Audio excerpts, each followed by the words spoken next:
Hi students,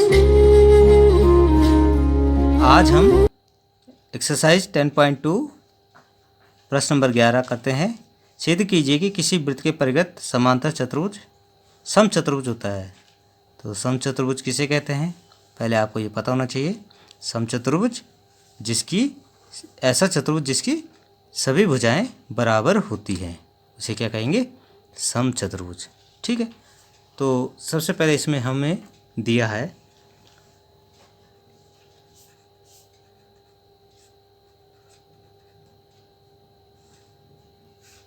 एक वृत्त दिया है जिसके परिगत एक समांतर चतुर्भुज ABCD खींचा हुआ है। ठीक है,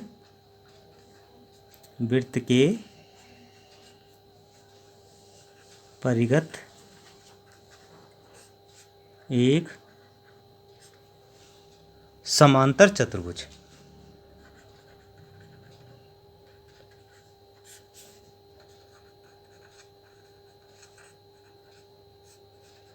ABCD है। ठीक है, अब इस पे जो वृत्त स्पर्श करता है भुजाओं पे, माना स्पर्श बिंदु PQRS है। माना स्पर्श बिंदु PQRS है। हमें सिद्ध करना है कि जो ये ABCD है, सॉरी हाँ ABCD है, समचतुर्भुज है। सिद्ध करना है ABCD समचतुर्भुज है।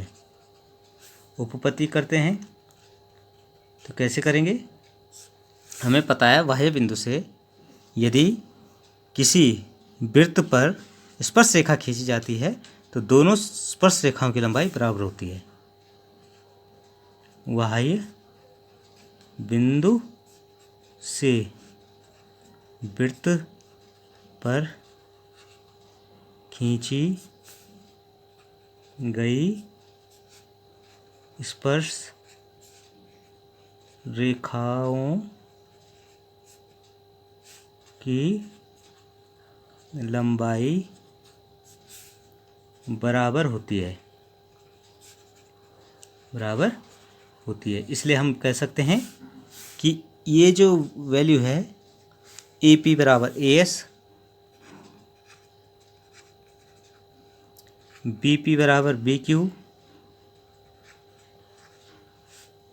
CQ बराबर CD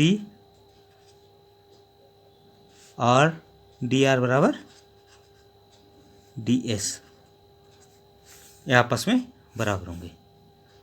ठीक है, अब हम अगर बिंदु O से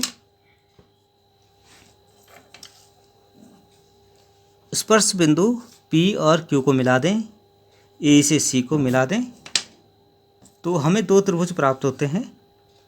त्रिभुज APO व त्रिभुज OCQ में दो त्रिभुज हमारे पास मिल रहे हैं, APO और CQO,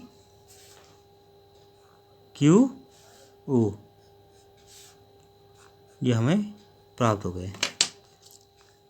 तो यहाँ पे आप देख रहे हैं कि जो OP बराबर है वो OQ है, क्योंकि ये क्या है, वृत्त की त्रिज्या है। ठीक है, इसलिए क्या है, आपस में बराबर है। कोण OAP बराबर कोण OCQ क्यों है, ये समांतर चतुर्भुज के सम्मुख अर्धकोण है। सम्मुख अर्धकोण है समांतर चतुर्भुज के। और एक और देखेंगे आप इसमें ओ पी ए बराबर कोण ओ क्यू सी। ये क्या है? 90 डिग्री का है, प्रत्येक क्या है? समकोण है। तो हम देख रहे हैं कि भुजा कोण कोण से ए एस से त्रिभुज ए पी ओ सर्वांग सम है त्रिभुज ओ सी क्यू। और ये जब सर्वांग सम है तो इनकी सारी भुजाएं भी आपस में क्या होंगी? बराबर होंगी। तो इसका मतलब ए पी जो है ये सी क्यू के बराबर होगा, क्योंकि ये भुजाएं ऑलरेडी बराबर हैं, ये भुजा ऑलरेडी, तो तीसरी भुजा अपने आप बराबर हो जाएगी। ए पी जो है ये सी क्यू के बराबर होगी। इसी को हम ए पी को अगर हम लिखना चाहें तो लिखेंगे A P plus P B. अगर हम देखें A P plus P B अगर हम जोड़ते हैं, यहाँ हम सी क्यू के साथ बी क्यू जोड़ देते हैं।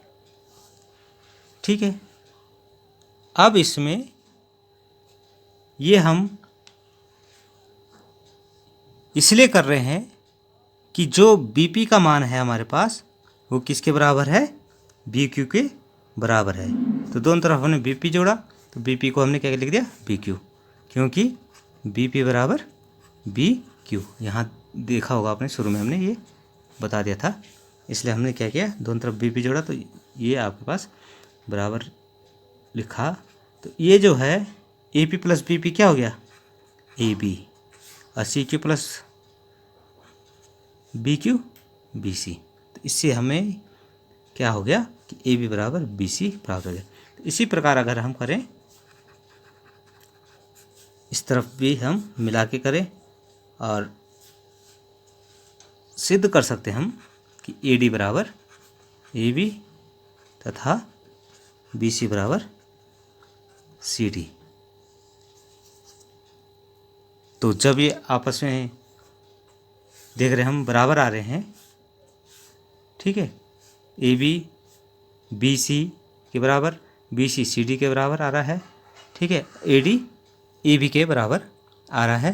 तो इससे हम ये कह सकते हैं कि चतुर्भुज